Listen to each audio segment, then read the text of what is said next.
After Hurricane Andrew devastated the Homestead, Florida area in 1992, downtown Miami Grand Prix promoter Ralph Sanchez envisioned a way to help the area rebound by building a permanent racing facility. Homestead Miami Speedway opened in 1995, and it has been a tale of many configurations. Originally a 1.5-mile replica of Indy, the shortened geometry resulted in fairly unsafe corner crash angles. So, in 1997, it was converted into a challenging, relatively flat-cornered oval. Then, in 2003, it was changed again into another high-banked 1.5-mile oval. What really never changed was the infield road course, and for one located inside a fairly short oval, it's quite good. Good enough, in fact, that the then FIA GT World Championship decided to hold a round there in 1998. It has two configurations, and tonight we race on the modified road course utilizing oval turns 3 and 4 as we kick off round 1 of season 3 of the Full Send Sims Esports iRacing Spec Miata Championship. Hi y'all, I'm Greg Kramer, and welcome to a true Roval. And joining me once again for season 3 is Kyle Heyer. And Kyle, this layout should offer up some interesting challenges compared to the regular layout we used to kick off season 1. Believe it or not, over half a year ago. Time flies when you're having fun, Greg. I can't wait. Oh boy, doesn't it? To start this next season of racing. This time at, you mentioned the modified Roval configuration. And Roval's a funny word, a combination of road course and oval. And this one is probably as true as they come. Think of Daytona, think of Charlotte, but this one is perhaps the most underrated of all the well-known Rovals in North America. It's got really good flow to it, and with that turn 3 and 4 on the NASCAR oval, a lot of high speed, which means drafting in these Spec Miata machines. I think you're absolutely right. I've always loved this infield road track, for a Roval type of track. The infield is very challenging, and now you add this long turn 10, if you will, oval 3 and 4.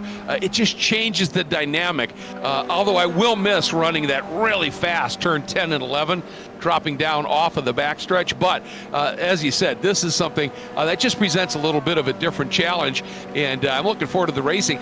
Do you think with this long now run through the oval and the fact that I don't think there's going to be much braking, if any, going on into turn 10, that we could see these cars on this track actually get to draft a bit, which on the other configuration they really didn't do much of? I think we're going to see a lot of that, a lot more than we have. And we should also mention, as we pull up the timing and scoring, we have a lot more drivers than we had last season. Court and the group behind Full Send Sims has done an amazing job getting more drivers involved here. We have almost 30, I think, by my count. Ticker would fill up there at 30 at the bottom. So that's a huge field. And with big fields, Greg, comes pack racing. So absolutely, I think we're going to see some drafting. But everybody will be chasing this driver. Morgan Burkhardt rocking a new livery this week with PRG on the side of it. Got a teammate behind him, and that of the 108 of Jordan Rickson-Greeny. I think he's still going to be the one to beat, and he's up half a second here in practice, or qualifying. Yeah, Jordan was one of the quickest during practice as well. So he's continuing that form he showed, particularly the latter half of last season. So, yeah, these two guys, it's going to be interesting to see. You still can't count out Nicholas Rice-Puto, obviously, there in that red number 15. We got some other names that are showing some speed as well, and we'll talk about that in just a second here. But we should, for people that really, haven't been too up to date on what's unfolding with this third season, some big changes, Kyle. One, the number of events jumps to 10, but now you have 2 drops. So if you've got a weekend or a week where you just can't quite get and make a race, you can drop one and still be in the championship. I think that's really great. I think so too. I always advocate for drop racing or drop races in the sim racing environment where you've got real racing to deal with or you've got something else going on. It gives you an opportunity to have a mulligan or two as well, and that brings the aggression level up, which is always fun.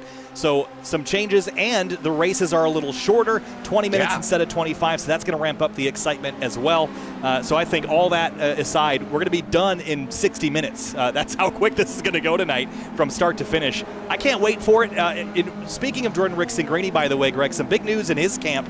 He's running now in the Toyota GR Cup Series as well, so some great opportunities have come his way, and we're just so glad to have him here. Cool. And obviously tie in Celine Roland, who's here tonight as well, who still competes in the MX5 Championship here in North America. So lots of racers amongst the sim racers here as well tonight.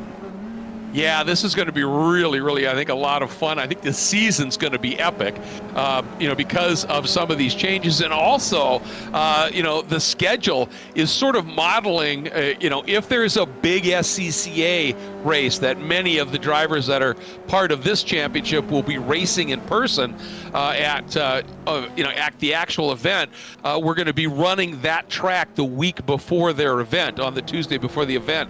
So I think they've really, Court and the gang have really done a superb job of saying, what can we do to not just make this fun racing, but also to make this really a valuable tool for real world racers. Well, speaking of valuable tool and getting the most for your money, there's Court Schmidt right now with a helmet on, and he's got his gloves on and everything too. And I guess if you're going to simulate the real thing, you might as well go all the way.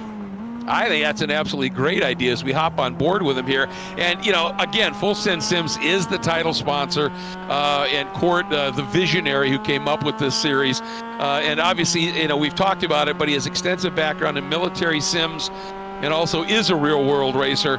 And Full Send Sims builds custom turnkey racing simulators with both real-world racing and sim training in mind. And they have trackside rentals for sims. They've got a mobile unit. We'll talk all about that. But, basically their motto is practice makes podium. And they have seen that. We've seen it with drivers who have spent some time on Full Send Sims going into the real world and finding their actual lap times getting quicker and quicker. So got to be pretty impressed with everything that Court and Full Send Sims is doing. Beans Forrester working really hard with him as well on this. Yeah, and speaking of Beans Forrester, he's up on top of the board right now here in qualifying at a 137.711, so up by 71 thousandths over Morgan Burkhardt. You mentioned some new names. One of them that we immediately caught on with was Camden Hibbett in the 132, up to sixth place right now. Yeah, that Sparkle livery there. And he was really quick in practice, and he continues to be right up, knocking on the door of the top 5 here. So great to see that, obviously, and really good. It's nice to have Olivier Piatek back with us. We saw him run, but not much, with us in the second season, and he showed some great speed. So really excited to see what he's going to be able to do. Rocco Pascarella is with us as well. And so that's going to be really, really fun to have him on board. Gianni Morrow is back. You just go down. Raiden Nickel is a name that I'm not super familiar with. Great to see that. Weston Adams, Max Dara. So I'll tell you what, we've got, this field, as you said, it's deep, not just in terms of number, but talent. It certainly is. We've also got Greg Ginsburg joining us here in his ever-present Oreo car. Every league he's ever been in, if there's an Oreo paint scheme, he's got it applied. Currently 25th. Well, and I love the Hot Wheels there, too. So, he's a guy who gets some history. And I got to say a big thanks to Greg. I've been sort of tasked as the announcer for the FARA series this year, and there's been a couple of conflicts. And Greg stepped in at the most recent one and basically had to call a 4-hour enduro, as the lead guy in his first time out and everything. And all reports are he did a fabulous job. So big thanks to Greg for filling in. Yeah, awesome stuff. I've worked with Greg Ginsburg too, back running some broadcasts for the SCCA during the pandemic. Had a great time with him and Larry Lefty McLeod as well. So good to see Greg back here tonight. Absolutely. How about this right now? Our top, if I'm looking at this right, our top 3 right now are covered by 81 one-thousandths of a second in qualifying. Yep, that's incredibly tight. Yeah. And I think maybe some of that's due to that draft we were talking about as well, where the gaps come down a little bit. And I can't confirm this, Greg. I just wanted to mention Jorge Ortiz in the 24. I don't know if this is the same Jorge Ortiz, but there was one that ran with us in Grid Life Touring Cup for a couple of years, and we haven't seen him back in a little while. He's working on his car, but not sure if it's the same one, but conveniently up in the top 5, so maybe he's a driver to watch tonight as well. Well, certainly based on his times, he's looking really, really good. He's within a quarter of a second of Beans Forrester at the top of the field right now. So Jorge showing some speed. Joshua Soto, who we have seen those absolute moments from him, and hope he can string one together. Looks like he's sporting a new graphics package, a very evocative one on the car, the Martini Racing livery. We know what he's up to. Skip Brock is back with us, and Skip was, I hope he can string together just a one race weekend here without any undue drama that's not his fault, because he has shown some great pace. Yeah, Skip Brock joining us on the cameras as well. There's a couple other drivers that we should note. Camden Hibbett is one of them that's joined us on camera as well. Like his rig, nice dark room so we can focus. And qualifying is completed. You see his frustration. He was on a quick lap. But with this heat style format, Greg, there's no time to finish your lap. As soon as qualifying is complete, we go to gridding. That's how fast things happen. Yeah, it certainly does. And while we have this quick break here, I want to remind everybody, as always, the top 3 at the end of this season will all receive trophies. And the first place will also receive a direct drive wheelbase, P2, another set of load cell pedals, all of these from Fanatec, by the way. And the third spot will get that choice of an H-pattern sequential shifter or a 2-year iRacing paid subscription. And a note, once again, FSS admins and instructors are eligible for trophies, but not sim hardware, and no repeat winners for the hardware. So just because you're not in the top 3, don't just decide not to get after it, especially with drops now, because you could still end up getting some really, really nice hardware. And again, a huge thanks. They've come back again, Kyle, and how awesome is it to have the kind of support we have from our presenting sponsors in 3P Logistics. Huge thank you to Frank Rodriguez, the owner of 3P Logistics, and to Rob Greenwood, the owner of Final Turn Motorsports, our other presenting sponsor. They just do incredible stuff at the racetrack, and they have stepped on board and do incredible stuff to help us keep this series on the top of things. Do want to remind everybody, too, there are one-on-one instructional sessions that are available. All I have to do is go to fullsendsims.com, so if you're struggling a little bit, check it out. And we're going to talk during the break about some of the Full Send Sims racing schools. They're pre-scheduled this year, so we can fill you in on what's happening there, Kyle. Looks like we're off and away on the pace lap. Yeah, a little bit of bumper cars there as we get pulled away. It's a big field, right? We got 29 cars, and we'll roll through the grid here in just a moment, Greg, but it has been a long time coming to get this many drivers in here, and it's exciting to see 15 rows of race cars. Let's roll things off. I'll start with the top 10. Kicking things off on pole is Beans Forster in the number 23. Morgan Burkhardt, the previous champion, rolls off in second place. Then it's Nicholas Rice-Budo and Jordan Rick-Singrini sharing row number 2. In row 3, it's Jorge Ortiz in the number 24, and Joshua Soto in the 77 starts 6th. Then Skip Brock Jr. and Camden Hibbett in 7th and 8th. And then in row 5, Celine Roland and Caleb Patry start 9th and 10th, Greg. All right, in 11th, it's going to be Max Schweid and Olivier Piatek. Then starting in the 13th spot, Jordan Butler and Levi Knupp. That's the 14th starter. 15th will be Rocco Pasquarella and Gianni Moro.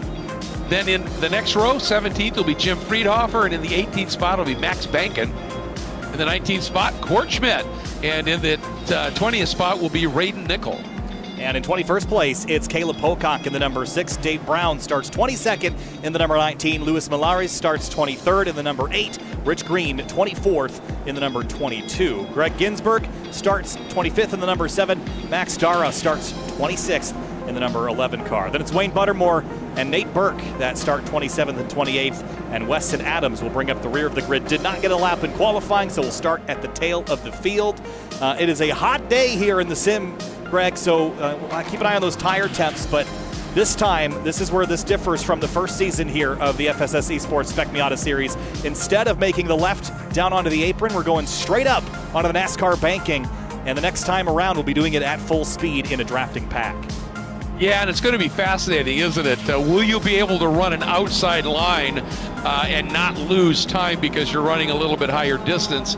You know, if you're in a much more high-powered car, that's doable. Will it work here? It's sure going to be fascinating. But I think coming out of Oval 4 here, or the exit of what I'm calling 10B, if you will, to see moves made coming to the line, I think is going to be absolutely fascinating. And the top speeds you're going to be carrying down to turn 1 could be much quicker than usual. And so turn 1 and 2 could be tricky. We're ready for Season 3, Spec Miata, Esports, iRacing for Full Set Sims. We're green. And a really even start here as they head to the line. Beans on the inside, Morgan on the outside here. Down into turn 1 we go. Still side by side up front. Are they going to try and go through turn 3 side by side? That's difficult to do.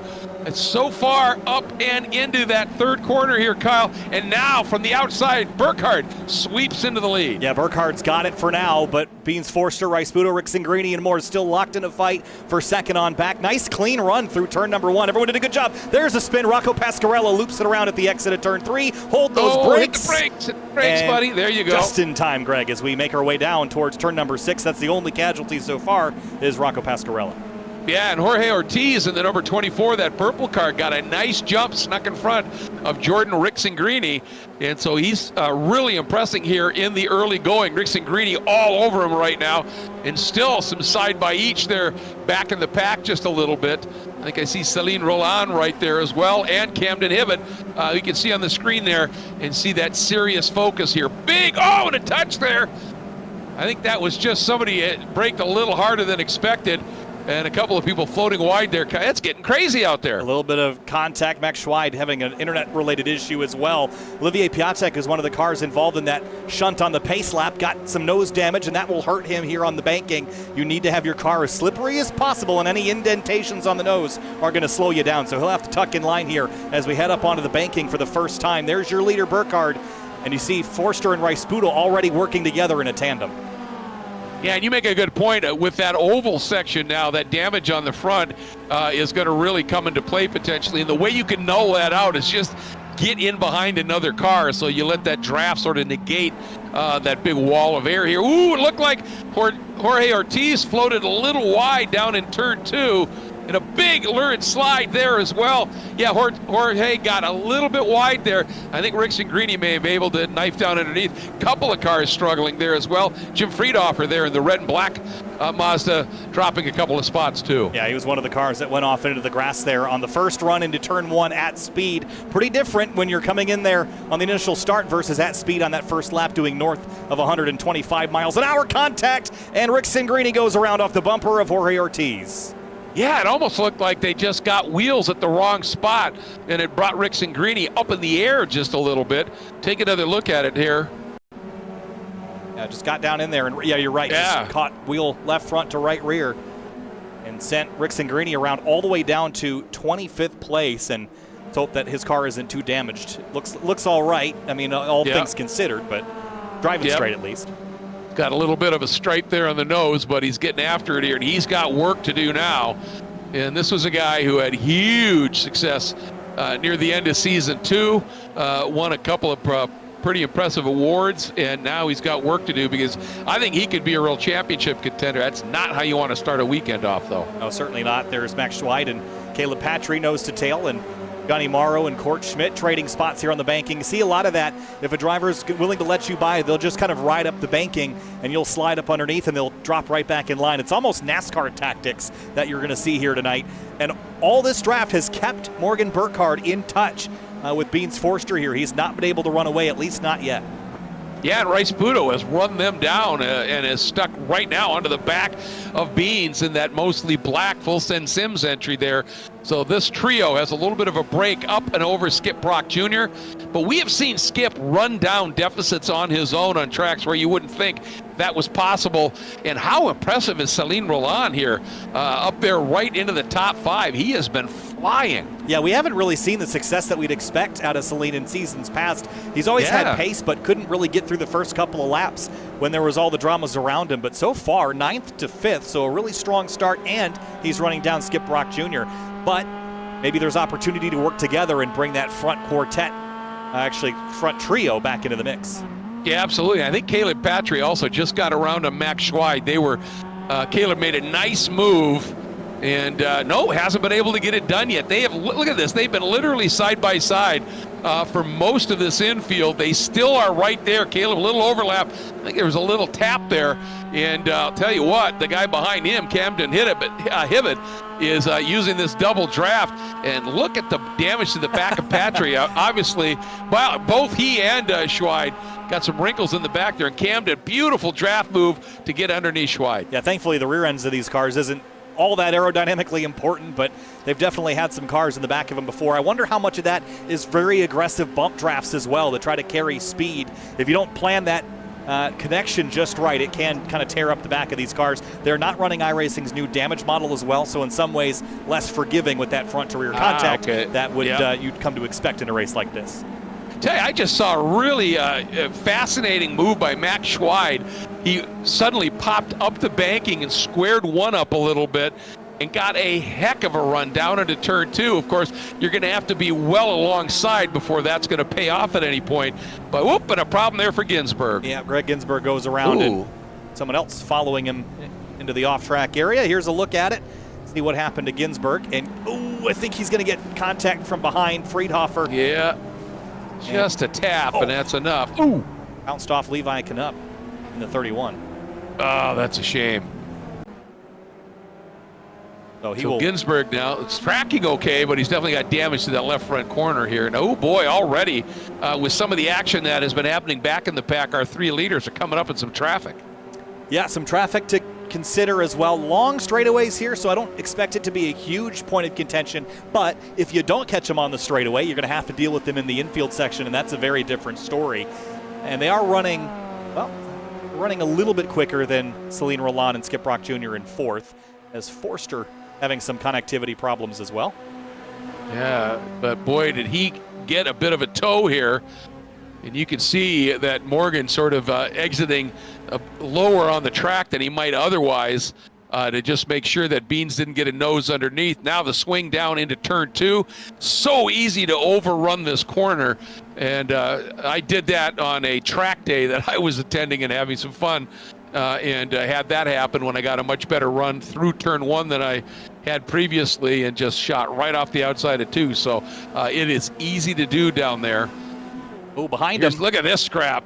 Wow, what a battle here. Ortiz and Roland, and here comes Skip Brock Jr. and Caleb Patry. This is a brawl back here. I'm not sure that they feel they can run those front 3 down. So when that happens, it's game on, and they light the wick here off into turn 5. Oh, Patry, a late move to the apex there, down inside Skip Brock. And that's fascinating because remember, just a lap ago, Skip Brock and Jorge Ortiz looked like they were going to team up. But these guys behind him, Patry, Soto, Schweid, those guys have run that group down. So, yeah, this is a 6-7 car war right now. Whoa, big lunge from behind Soto. That's Schweid, and he just takes it. Late on the brakes using the ABS. And now Soto gives him a shot leaving the corner as Brock Jr. and Caleb Patry scrap for 6th place now. And Brock wisely pops right up, gets into that draft here, and we'll see if Schweid and Soto, look at Soto, he wants the move. Schweid keeps dropping down to try and defend on it, but Soto had enough of a bit of overlap to be able to force his way through. Now Schweid, once he comes through, I was going to say he better drop down there, or Camden Hibbett was going to be coming after him as well. Good look back there at newcomer Camden Hibbett. Already a great addition to this championship. And look at the toe, thought about it, pops out. Now, is he going to try and square it? He does. Oh, look at this, the 98. Schweid way down deep. Man, he made that work, got through on Soto, but it cost him exit speed, didn't it? And it cost the 77 as well. Camden Hibbett will take both spots away. Tell you what, Schweid's been really brave on the brakes, but it's paid off for him a handful of times, so that's why he keeps doing it. And now they're working through some traffic, but here comes Soto with a run out of the corner, and they're side by side again. This is a fierce battle, Greg. This is heading down into turn 6. Interesting corner, very much an increasing radius. Once you are there, you're on the throttle hard, and you just let it unwind because turn number 7 is just a flat-out little kink for these cars. And look at this drafting battle right now. Soto, Schweid, and Rayden Nickel, who had started well back in the pack, has joined this queue there in that blue car with the black stripe. Look at that, 20th to 11th. Oh, look out. What a run by Hayden. Oh, big bump and go there. Schweid on Soto, and Rayden Nickel says thank you. Drives up the inside. He'll take that. Why not? Yeah, he had a blocking back there, Schweid. Might as well fill the hole. And now side by side down this back straight. It's just so fun to watch this chess match because if you're not on the bottom, you're going to go backwards, right? So you're going to try to chase that guy away from that inside lane. And so you kind of chase each other to the white line to see who wins that bit of a drag race into 3, NASCAR 3 that is. And this time the 26 will win it. And then the same thing happens here on the front straight. You're going to stay pretty far left, but at some point you have to get back right to set up for the first corner, which is going to open the door for Soto. Yep, look at Soto. Whoa. He gets down underneath. Oh, and Schweid, man, that was an aggressive defense. Hip check. And look at big off here by Braden Nickel. Does he hang on to it? Well, yeah, but he's going to end up in South Miami, I think. Yeah, that's a long way around. Oh, what a shame. Yeah, he got hip checked off is really what happened there. Yeah, he did. Well, those two ahead of him were fighting. Let's have a look from high above here as we head down the front straightaway. Watch the 77, pops to the inside, and has a look here at Schweid. Didn't really have overlap. Right there, they just kind of came together. Yeah. Well, I think when Soto looked like when he was pinched a little bit, it got him down and he clipped that curb and it loosened the car up, and it was just enough, wasn't it? It was just enough. So we go back up to the lead with 9 minutes to go. It's Burkhardt, Forster, Rice-Sputo, still 1, 2, 3, and 6 seconds back as we're going to find that second group. Well, it's just Celine Roland right now, then followed closely behind by Caleb Patry, Ortiz, Skip Rock Jr., and the rest of the field. Yeah, Camden Hibbett, then that little bit of a gap now to Soto and Max Schweid. And look at Court Schmidt. He has caught the back of them at this stage. He's just a second off. So he is on his own right now. Helmet's off. But he is just focused right now on just trying to get a whiff of a toe here and join that group. You have to be about 7 to 9 tenths of a second back to really feel it. 1.2 might get you close enough to at least sense it, but to really get an effective toe, it's 7 to 9 tenths back, so you have to be a little closer. And you see that here by Forster. He's never left that distance from behind Burkhardt, and it's paid off as, whoa, Ortiz wide at 1.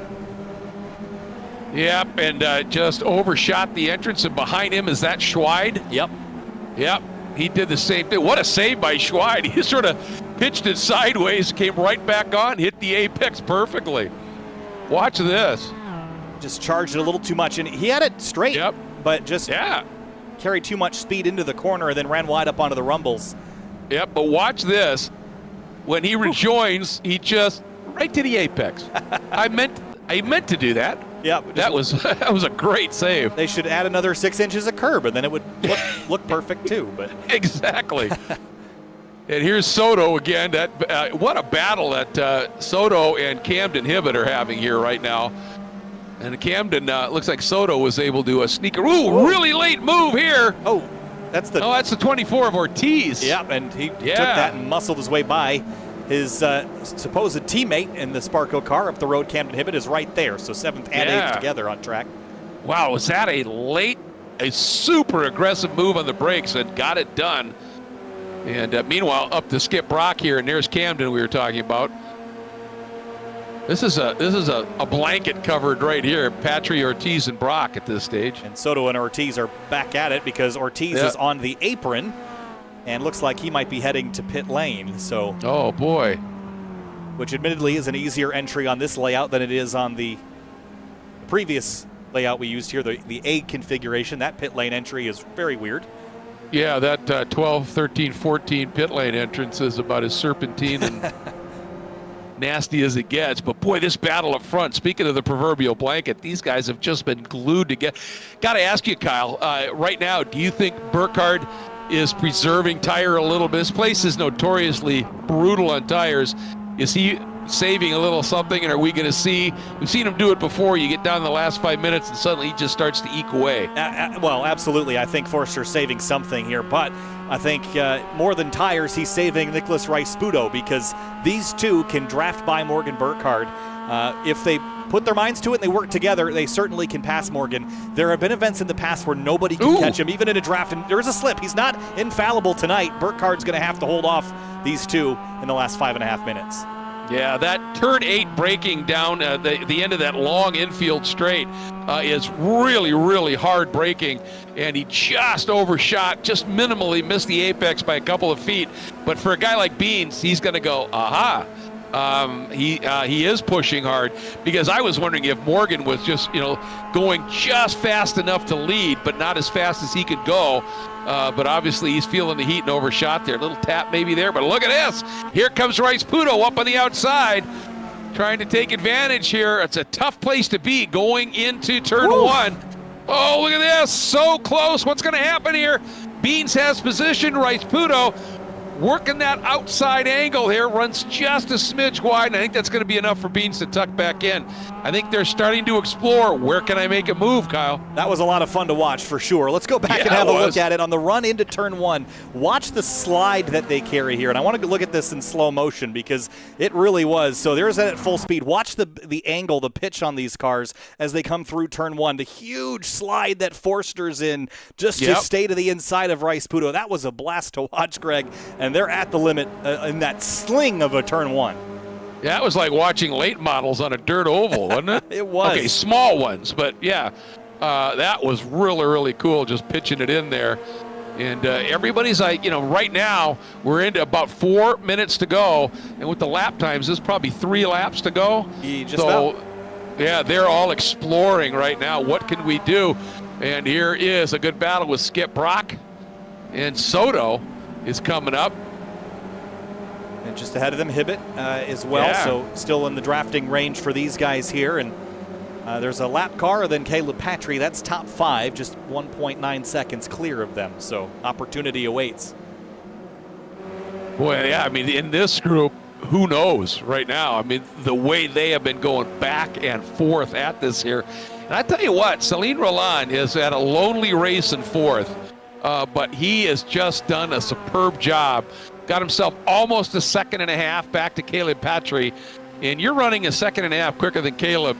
You're doing something, because we've seen what Caleb can do here. So Celine has shown up, and he is ready for this 3rd season of Spec Miata. Yeah, that was sketchy. Big loose moment by Josh Soto back there. Oh, look out. It didn't catch it. Nope. Oh, what a shame. Yeah. And he'll lose a bunch of spots in the process. But you're right about Celine Roland. He's gone to work. I mentioned last season the starts of races were a challenge just to stay out of everyone else's trouble. Let's see the 0-0. Max Bankin. He's going to run a little wide here at 1. This has been the trouble spot tonight. Calamity Corner for sure. Not sure what's different. Go ahead. Yeah, I think what it is, Kyle, is turn 2. You're coming into turn 1 so much faster when you're using the oval. Yep. So your entry speed's so much quicker. And turn 2 is a lot more snug than it kind of presents, and it's so easy to overshoot. Or if you just get into turn 1 and you get a little wiggle going through 1, it's really tough to get it straightened out, get on the brake, be able to turn in properly for turn 2. I think the first reason is probably the one that I had thought was when you leave the final chicane on the other layout, you're maybe going 60 miles an hour. Here, you're coming out of the same area on the racetrack at 110 miles an hour.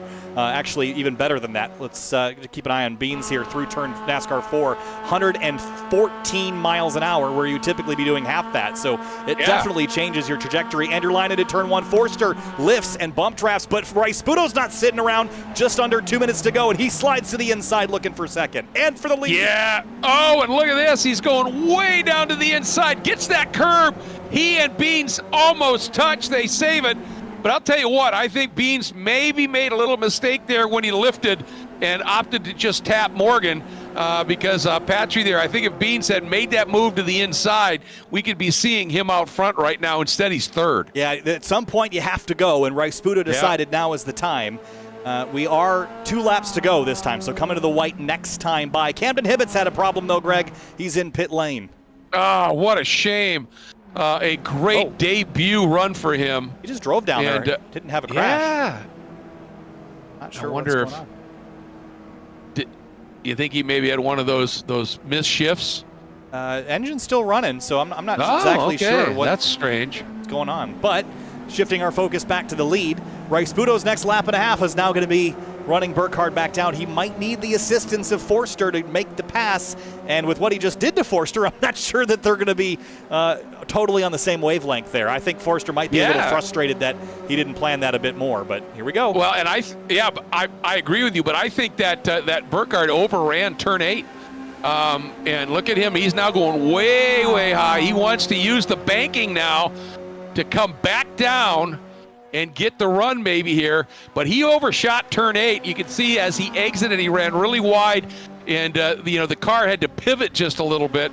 So I think he realized this might be my only option here, and look at Caleb is covering it. Ooh, Caleb darn near had the center point of that car over that curb down into 1, but See what happens here. Man, this is fascinating, Kyle. Look at that. Almost a tap. Morgan trying to get through here.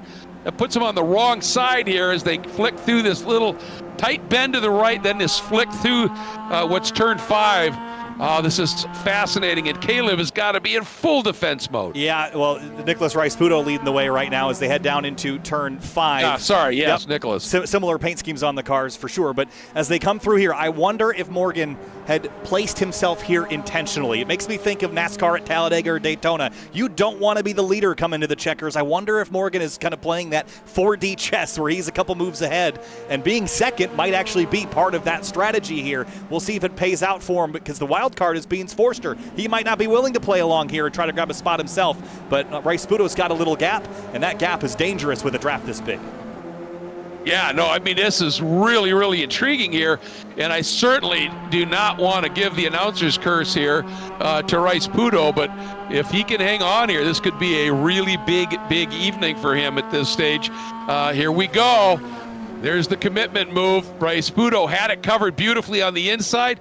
Really didn't give much of an option to Morgan here. And is Morgan going to, if it were just the two of them, I think Morgan might. Oh, and Rice-Puto floats high. Morgan gets the nose down underneath here. Here we go. And he got him. Burkhardt. Oh, he got him. Unbelievable. Wow, that was fun. Here's Court Schmidt. Another group is coming to the checkers. We'll keep our eyes on these guys. Schmidt working some lap traffic, I think, on the no, that is Schmidt. Then it's Soto. This is for position. Here it comes across the stripes. Soto's got him by an inch. Oh, how close was that? Whew. And look at Court grinning there, even though he got pipped, having a huge amount of fun right there. That was awesome. Oh, big fun indeed. And let's see, Celine Roland, a really strong 4th. Caleb Patry hanging on to 5th.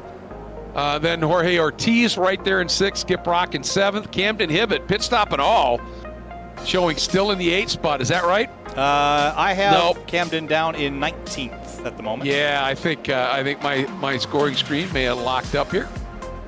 So give it a refresh here, but there's a look. There it is. Yeah, that would. Yeah, you're absolutely right. I couldn't imagine how Camden would be back up there. Yeah. But looking down the rest of the order here, Jordan Rickson-Greeny rebounded to 16th after having his issue early. And Weston Adams, again, new driver to the series, up to 18th after starting 29th, so nice pickup there. And here's those that had some trouble in this first race. But there is another, and it's starting shortly. Yeah, they turn around in a hurry, don't they? They really do. I wanted to go point out something I saw on the last lap here. If I've got, I'm not going to have time until the session ticks over right now, but I'm going to look at it now that the session's turned over. I want you to watch the taillights on the leader here, on Rice-Puto's car, as he leaves the hairpin right after here. Watch this. Right there. Just tapped him, and I think that was to close the gap so that he didn't have this a huge gap back to Burkhardt that Burkhardt could use to draft. And you see, it worked. Burkhardt wasn't able to use that massive slipstream. The problem is he didn't need it. He had still plenty of time. So right here, this is where the winning move happens, is Burkhardt just makes his hard left down the banking right here and swings to the inside. Rice-Puto didn't cover, and that was the difference. Yeah, Rice-Puto just needed to be hugging that white line and just left. Look at that. Look at that as they come across the line. That is absolutely spectacular stuff. And you know what? I think that was a really, it's great you caught that. I didn't see that little flash of the brakes, but I saw Rice-Puto, like Morgan did the previous lap, overrun turn 8 just a little bit. Yep. And I think he overran it, and he looked in his mirrors, and he still saw Morgan back there, and I think he's laying back, that tricky little guy. And I think you're absolutely right. He tapped the brake so that Morgan couldn't get a run. Great catch, man. Yeah, and great race. That was a lot of fun. I can't wait for the second one now, especially with drivers having kind of learned the situation down at turn 2. Now that they've kind of got some laps under their belt. But we've got 3 minutes to kind of catch our breaths, and then we're going to get to do it all over again before we talk to a couple of our winners before the night is out. So 3 minutes of warm-up here, Greg. What we learned in race 1 is that the draft is important, but you can outdrive it. We did see the field split up quite a bit, but I think it's going to be a little closer now. I will commend the entire field on a great clean turn 1 and 2, which I was not expecting given the challenges here at this track. Yeah, exactly. And I think, that was absolutely, paramount to be able to get this one going. We had the odd offs here and there. No big, no wrecks or anything, a little bit of side, by side. And the like, but no big wrecks. And the one thing here is there's, it's weird because there's spots of this track that feel very much like a street course, down the run from 5 through 6, 7, and 8. But other spots, 1, 2, and the like, huge amounts of runoff. And so, where the problem areas are, they do give them the opportunity not to get caught out in stuff. Hey, I wanted to just get back to something. We talked about that Full Send Sims will offer, once again, one-on-one instructional sessions.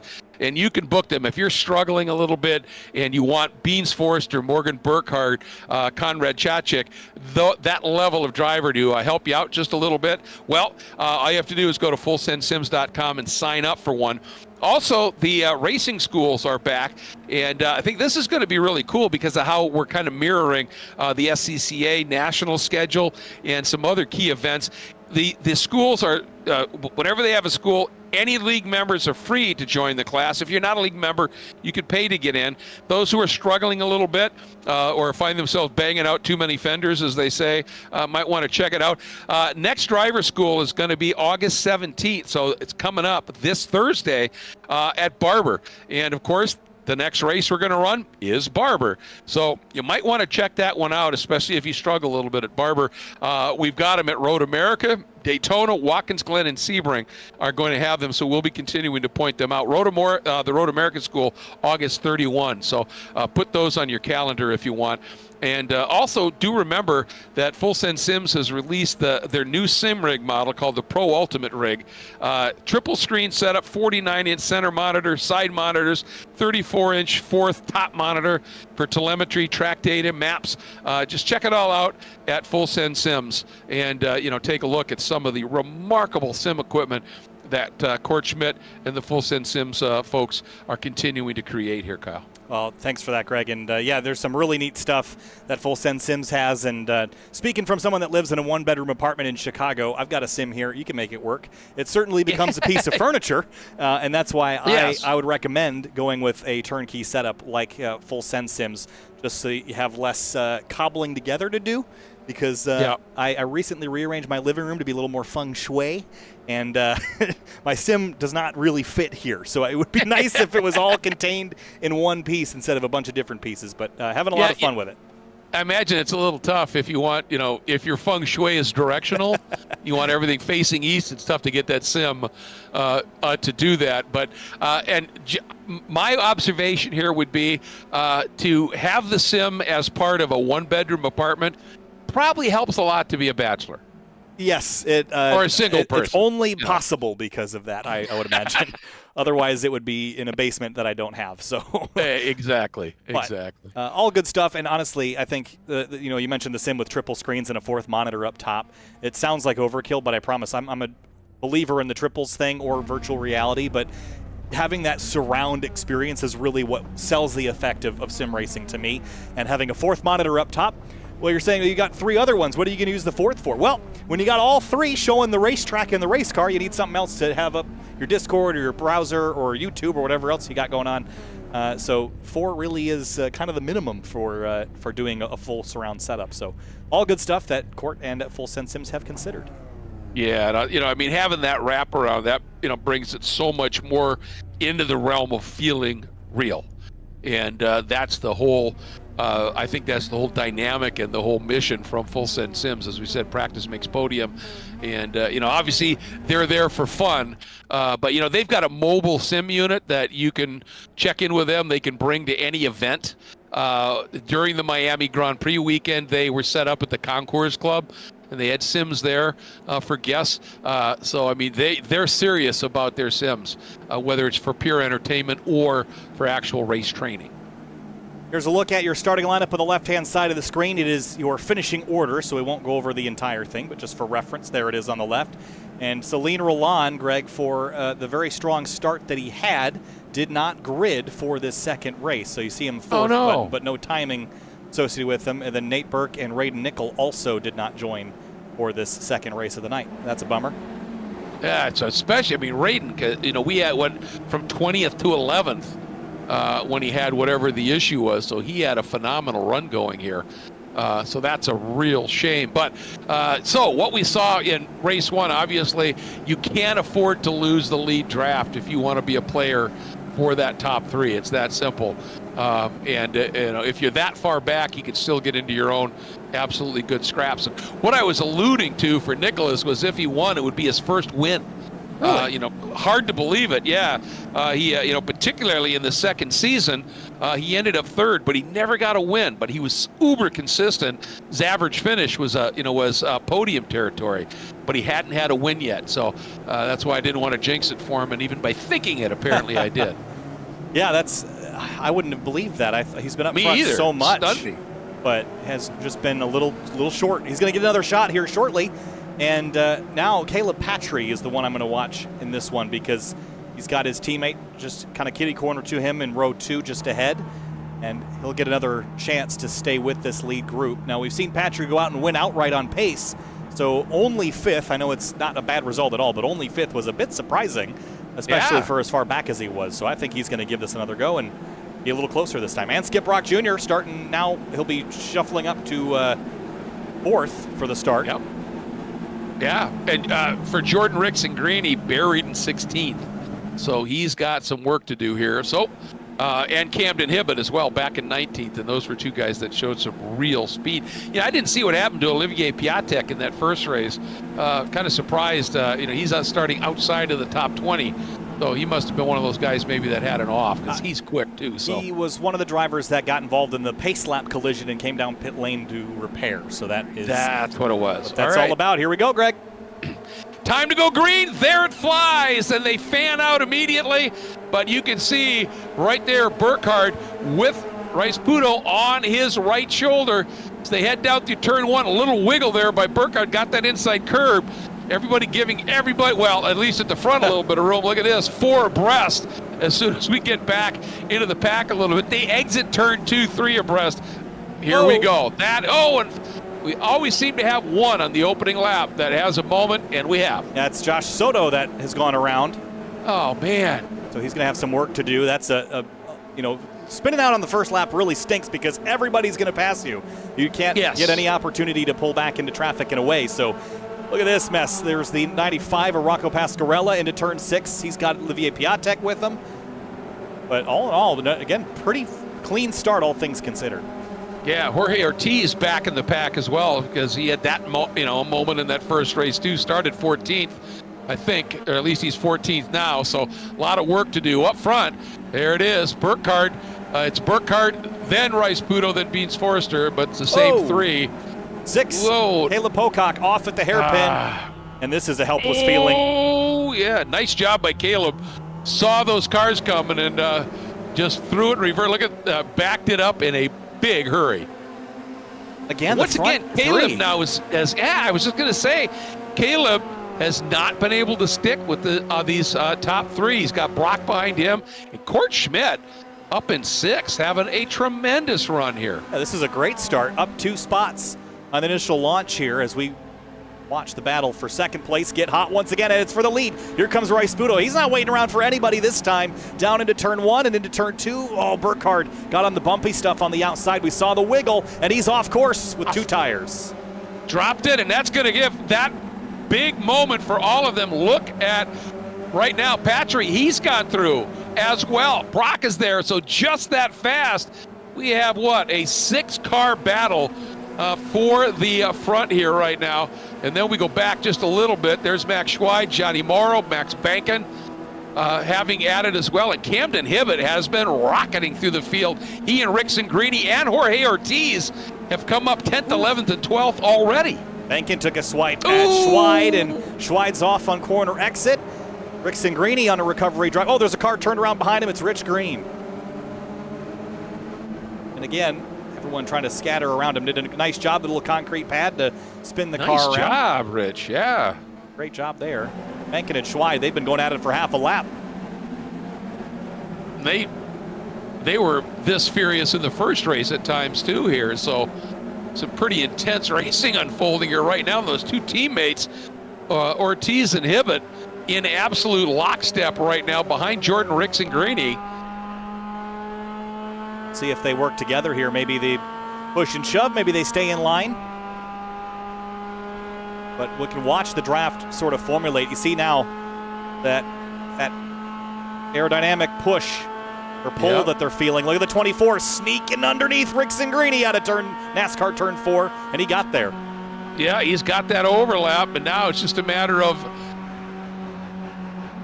he gets so pinched down in there that everybody giving each other just enough room. Camden, whoa, what a move by Camden Hibbett.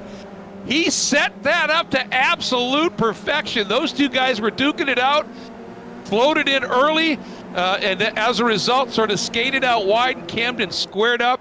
That is the move of the weekends, or the evening so far. What a move. And while all that was happening, this was what was going on for the lead. Hatchery and Forster giving Rice Sputo a run for his money here. Boy, I'll tell you what,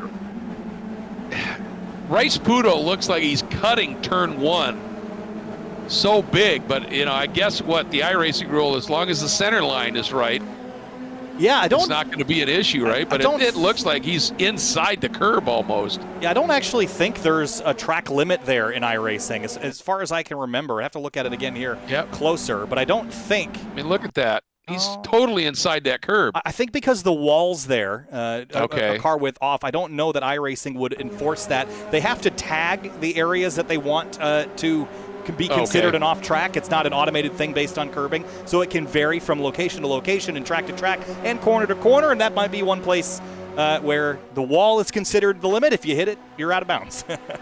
Did you see there, Beans Forster popped to the outside, and I don't know if he had such a good run, he didn't want to squander it, but the minute he moved up, Caleb Patry hopped right in behind his teammate there on Rice Sputo, and Forster could find his way trapped to the outside, or he could find his way into the lead. Guess he had a plan. That worked to perfection. It really did, and he'll take the spot away, and the teammates fight behind him, and even Burkhardt hasn't been able to get back around. It's dragged Skip Brock Jr. and Court Schmidt back into it, and behind him, Camden Hibbett still on an upward climb here. He's got Jordan Rixengrini in his crosshairs now. But this has just been a frantic race everywhere. It's been so much fun to watch. This track has been delivering. Yeah, it has. It's been phenomenal. And Camden had that huge move, and then it looked like it all went away on him somehow. Yeah, it might have. Not sure what happened, but man, it was a sweet move when he squared it up. Yeah, last lap still looks okay, so it might have been the previous lap that it all kind of went backwards, but back up to third. And Olivier Piatek, who was way deep in the field, is up to 12th. So great drive coming for the number 62 here. And, a little tap there. Max Bankin taking the spot, and then it's kind of sliding up and ahead of the 62 on corner exit. All that said, the lead has been a lot more volatile now. When Burkhardt was out front, he's fast enough that he kind of tows everybody along, and right now it seems like no one can really lead with that much authority, and so they keep swapping positions like this back and forth every lap. Yep, Beans opened the wheel up, and Rice Sputo squared up and went underneath. And look behind, Patry and Burkhardt were looking to make a move here, but tell you what, Beans, the 23! Too much. I was just going to say, he really has speed on that outside line, but that time, just a tick too much, off he goes. And it's so unforgiving there. Once you make that mistake, it's already 100 feet past where you can fix it. So, too late. And Beans regains behind Court Schmidt. But now, Skip Brock. I had said I'd love to see what he can do when he doesn't get caught out in something.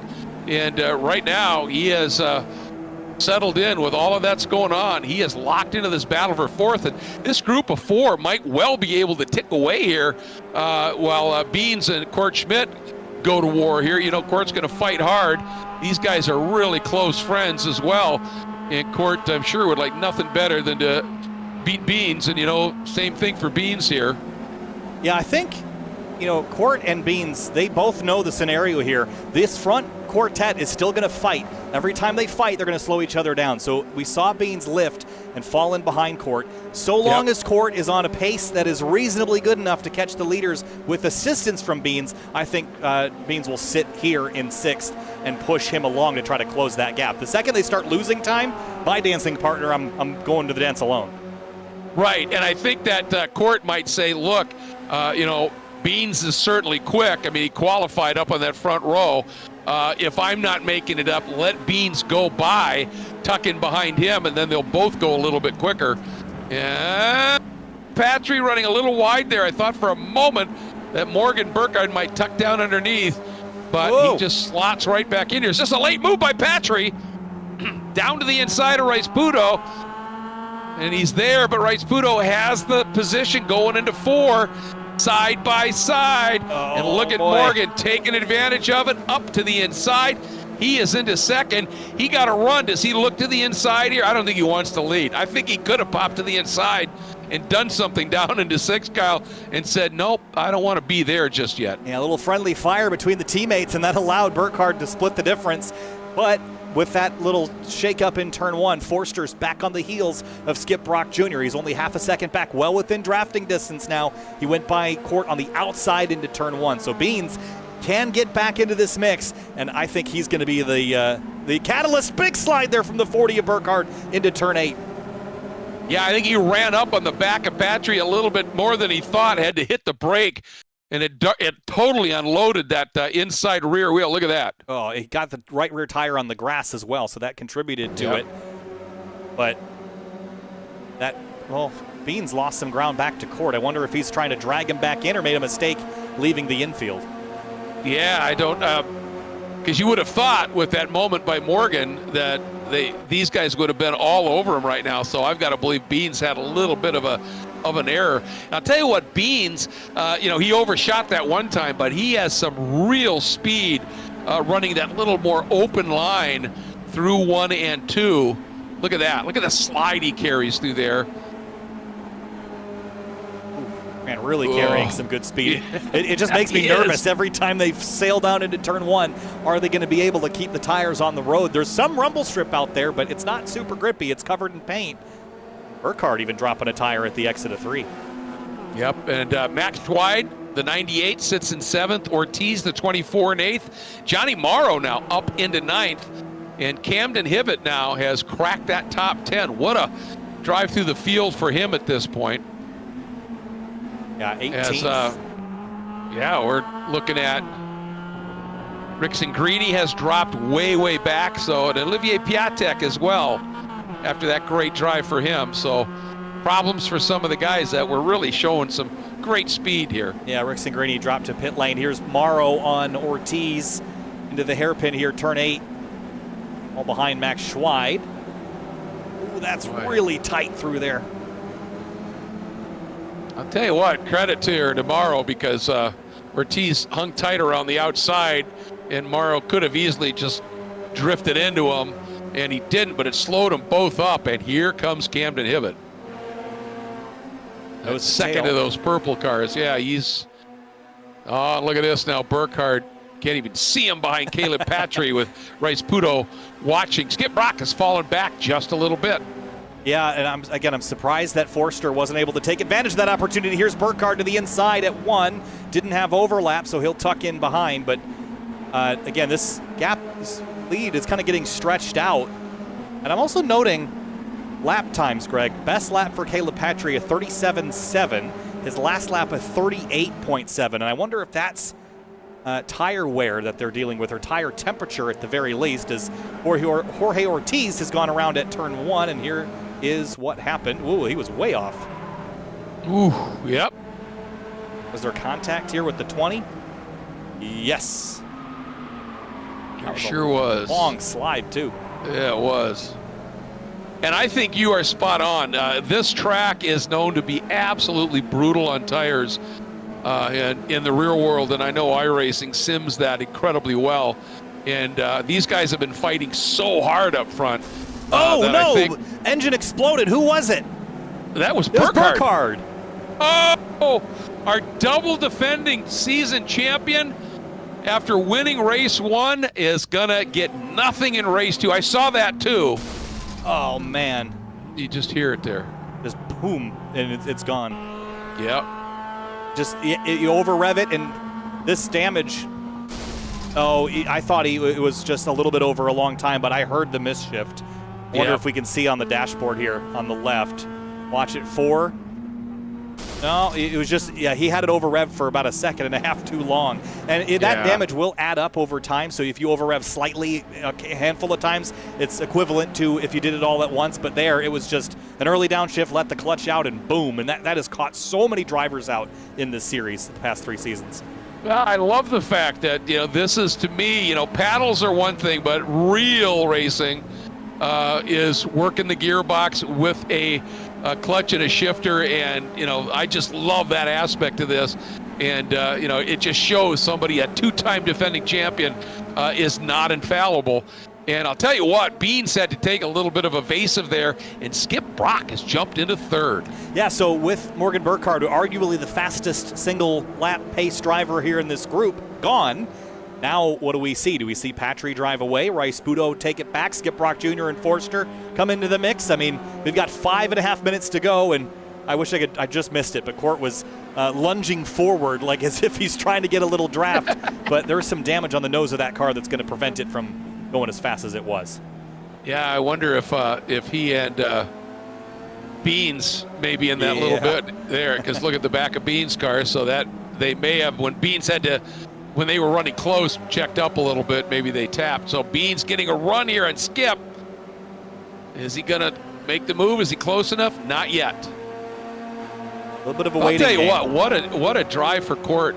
Yeah. It's top 5 right now, and he's got almost 5 seconds back to Max Schweid, who is got a very quick Camden Hibbett, closing on him just a little bit. So it's almost what we saw with Celine Roland in the first race, where he's just kind of stuck in no man's land, can't go backwards, can't go forwards, but it'll still be a top 5 result for him. I also wanted to point out, if we look quickly from high above, the track is in shade. We're kind of getting to the end of the day here. The sun's getting lower. Track cools off, so that might ease a little bit of the tire temperature concerns, but the wear, as you mentioned, Greg, on this abrasive track is definitely adding up. The leader last time was at a 39.1, so we're well over 1.2, 1.3 seconds off where we were about 10 minutes ago, 15 minutes ago. Yeah, absolutely. And, the more the tire wears, the more car control becomes a really critical element here. And so, the guys that really have that here, they're going to be the ones to really keep an eye on. And right now, this group of 4, Patry, Rice Budo, Brock, and Forster, are just an absolute lockstep. And Court, looking back at, he made up some ground on them on the last lap. Yeah, not a bad lap at all. Not a lot, but he's staying right in the hunt here. So, but look at this group as we are 3 minutes and 40 seconds to go. About 3 laps worth, and I also think this is the calm before the storm. These guys are a bit too orderly. They were throwing everything at the wall about 10 minutes ago. Why would they stop now? It's because they're planning and plotting. Exactly. Who's quick where? And Beans right there, he's exploring. And I wonder if he's saying, look, I can sense Patry and Rice Budo. And look at this now, Rice Budo just showing the nose, but then taps the brake. And Forster going to try this outside line. Man, he's used that to such good effect. And does it again. Beautiful run by Beans. What a great lunge into turn 1. Got the pass done, turned down ahead at Skip Brock Jr. Didn't cut him off, but just was there and right in time as we swing through into the infield section. It's Patry, Rice Budo, and Forster. And Camden Hibbett has had a problem, and this one's a big one. Poor guy. Again, he had fought from way deep in the pack up into the 7th spot, and just tapped it. Yeah. Just got it a little bit wrong down into turn 1 and 2. Here comes Forster for second on Rice Budo. He is not wasting any time. It's go time for Beans. He wants to be that second place position where we saw Burkhardt in race 1. He's got to try the outside move, and he got in too hot. He just a little indecisive there, and there's a touch with Skip Brock. Forster's going to recover okay, but I think Rice Puto kind of I'm not sure if he over-braked, squared the corner a little bit. I think that just caught Beans out. And Skip Brock grinning, going, wow, that was close. Well, he threw the car down there to try to take advantage of it and kind of body slammed the 23. They came together at the apex, and he shook his head. He was frustrated at that, but now you got to refocus. Court Schmidt, opportunity here because Brock's close enough to draft to Beans, and Court's close enough to draft to Brock. So opportunity awaits. 2 laps to go. Yeah, Court only half a second back right now of a Skip, so he's closing it up. But look at the front. Caleb Patry starting to ease away just a little bit. And as I say that, he gets closed up on immediately here. Patry over the first 2 seasons had 1 win in each of them. So we'd like to add to that tally here. Obviously, Nicholas would like to get that first win. And we're down to 1:20, so this lap and 1 more? Yes. So the danger is Rice Puto is back 0.7 of a second. That's the upper limit of what I would call the very effective draft range. And if he falls back into the hands of Beans Forster, who's 0.7 back from him, then he has to make a decision. Do you race the 23, or do you hope that he works with you to drive you back up to the 998? So they're both kind of stretched here. They don't have a lot of time to run these gaps back down. Yeah, the problem now for Beans is he's about 8, almost 9/10 back. So unless these guys up front make some sort of a little mistake, I'm not sure that Beans is going to be in there. And he actually just overran that turn 8 just a little bit here. And Beans is going to be, I think, fully occupied by Skip Brock. And Skip, here he comes, gets that little bit of a toe. Beans is going to defend. It's hard. Where is he? There he is. Yeah. It's hard, too, because that internet issue, you can't really safely bump draft when the driver's blinking in and out like that. You'll end up kind of merging and fusing together. And what that is it's an internet issue on Beans' side, but it's going to cost him here because Skip is not going to want to push that.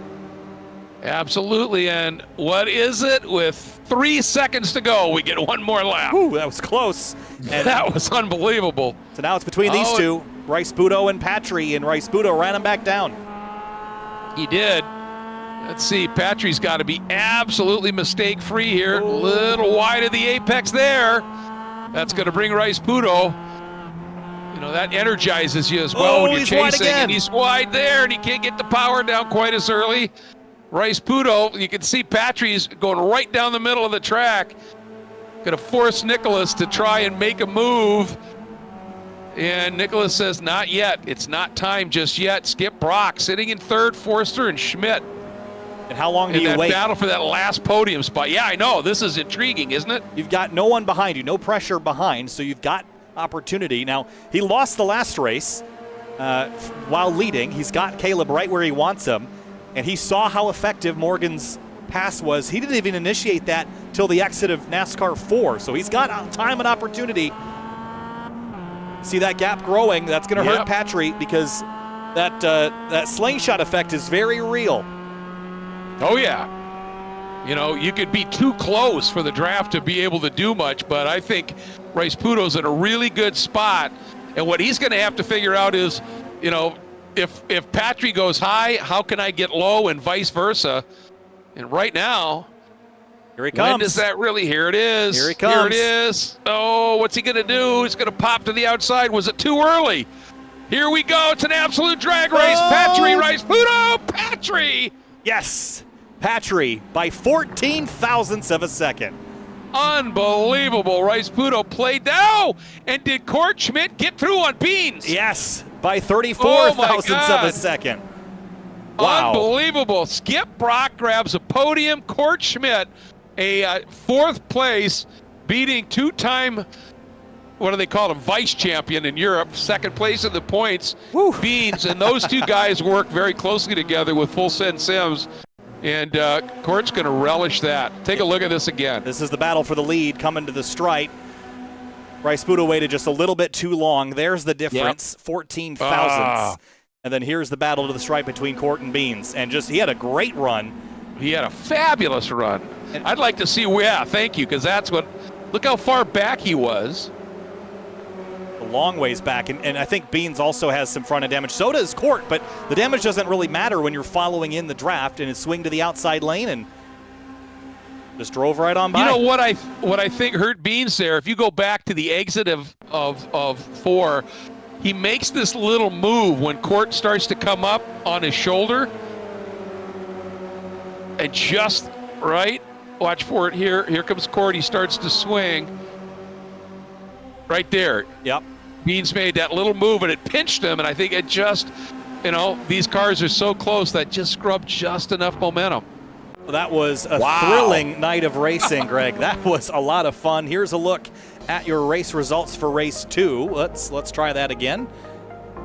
There we are. Caleb Patry by 14 thousandths of a second. Rice Budo, Brock, Kortschmidt, Beans Forster, Schweid, Ortiz, Morrow, Butler, and Bankin. We didn't really mention Jordan Butler at all, but that's a nice run. 9th place for the 72. Yeah, it is. It certainly is. And Bankin as well, up into the top 10.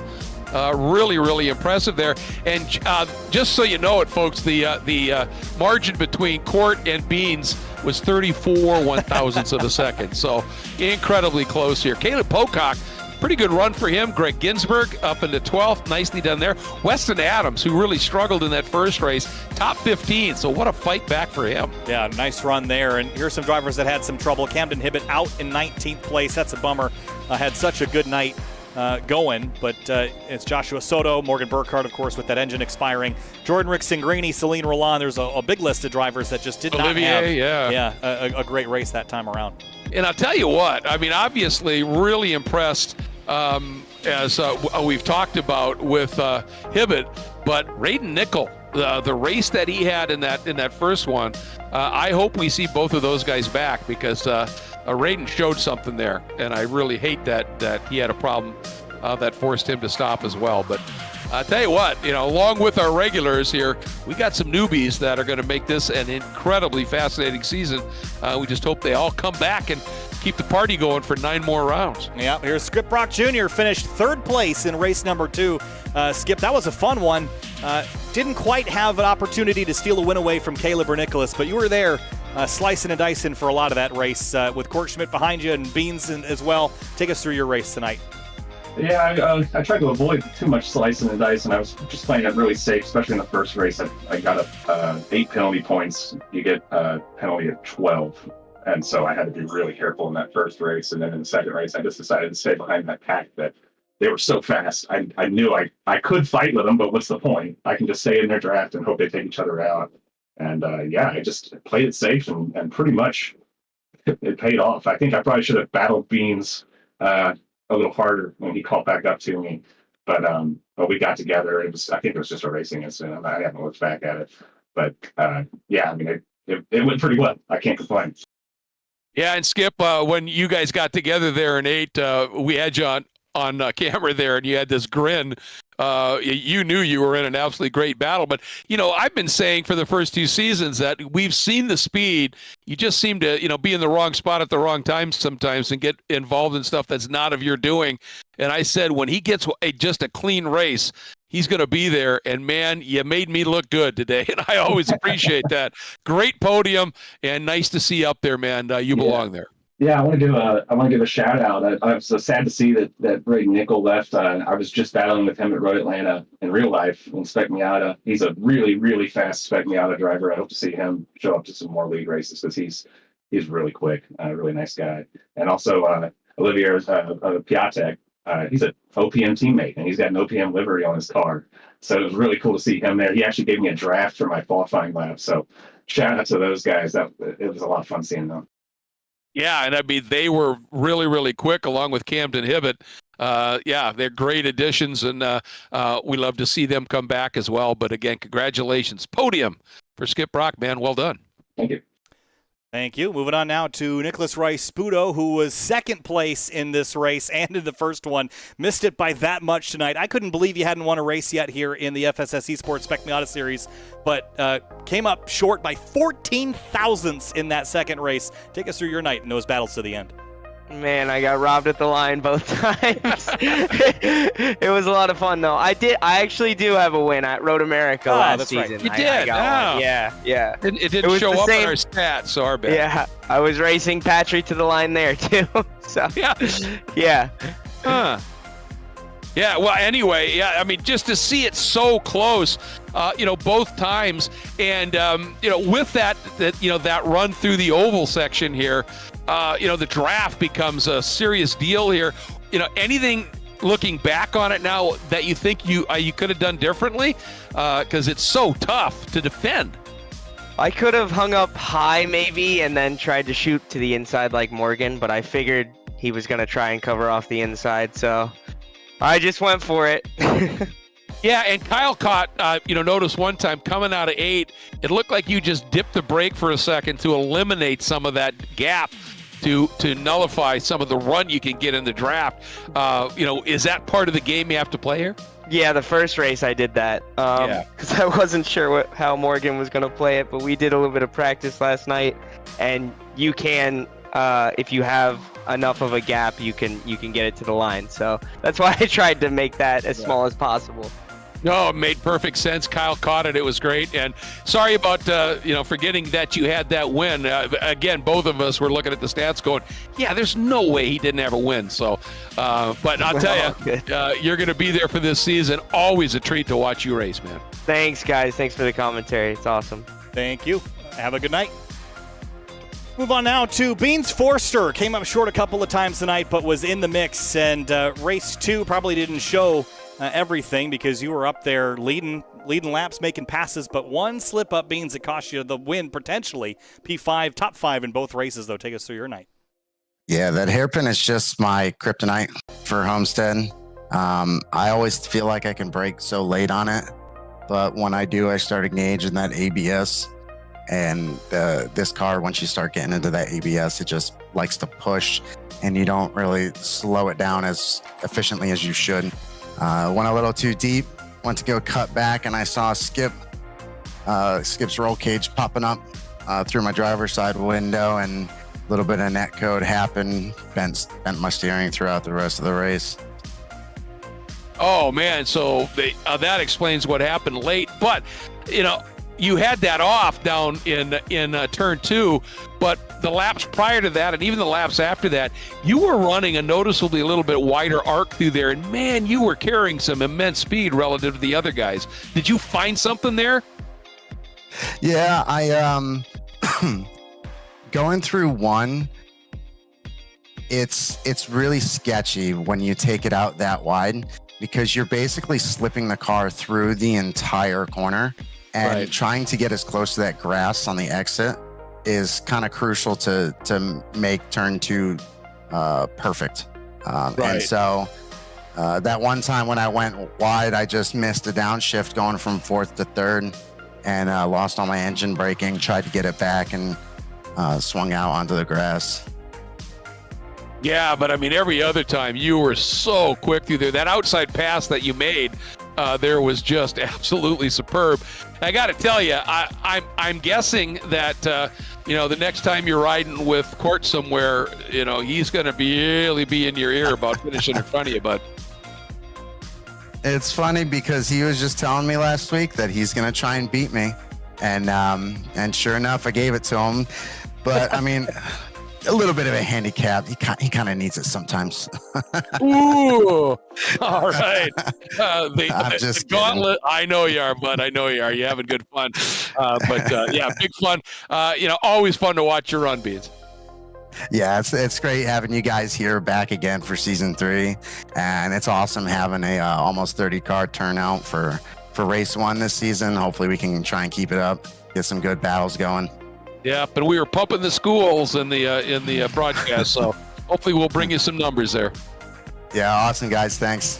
Thank you. We're going to bring in Morgan and Caleb, our race winners tonight here, just to speed things up here a little bit at the end. Morgan, let's start with you. Winner again in race number 1, but race 2, things went a little south on you in the transmission department. Yeah, race 1 was a lot of fun. I wasn't really sure how it was gonna go, but Nick, I think it was Nick Beans and I got kind of separated ourselves out in a little three car pack at the start, and kind of just ran like that the whole race. And I was like contemplating as we're getting down to like 7-8 minutes to go that these guys are just going to keep pushing me, and I'm just going to be a sitting duck at the end. So I was contemplating, how do I want to kind of let Nick through or let Beans through without losing too much time. That it ended up working out all right.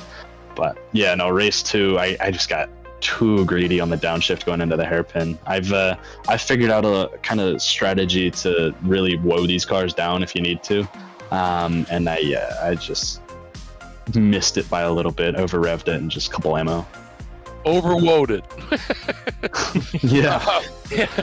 But I'll tell you what, that move for the win in the first race, and I saw you doing it, and I thought, he's climbing the bank. He's going to use the banking to help bring him down and gain a little bit of speed. Man, it worked to perfection. Yeah, no, it was. I was thinking about how that worked all race, and I knew if I slide up the banking a little bit, I can kind of get a little bit of a side draft and not pass him, and then keep a little bit of draft when I come down. And then he slid up right in front of me. I used the draft, and then as soon as I was about to get to his bumper, just dove down the banking, tried to gain as much speed as I could from that little downhill section, and ended up being able to carry it. But everything worked out perfectly, and it was just timed beautifully.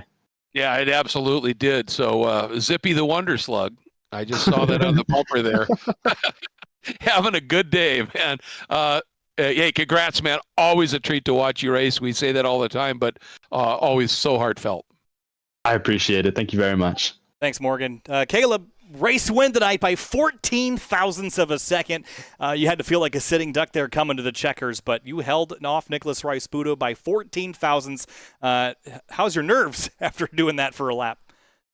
I mean, I was pretty nerve-wracking knowing that he'd have about half the oval to try and draft by me there that last lap, but I just did what I could to get, or not screw up that final corner and just get a good run out, and then kind of just pray that I would end up in front, that he wouldn't get a good enough run. But yeah, he got there, and it was a drag race to the line, but thankfully I came out like a bumper ahead.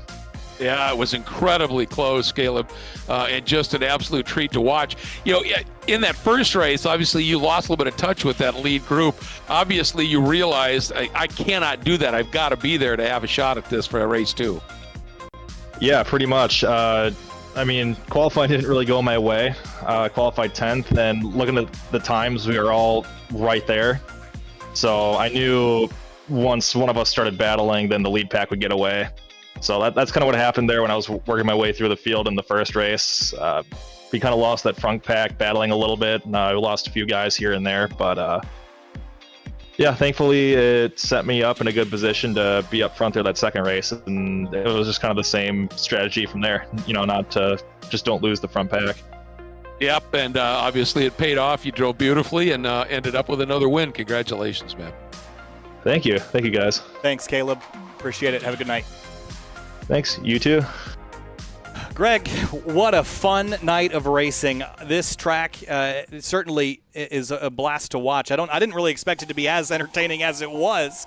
Yeah. But maybe with a 30-car Spec Miata field, I should have expected it. Great racing, close finishes, and this is just one round of 10 that we've just kicked off.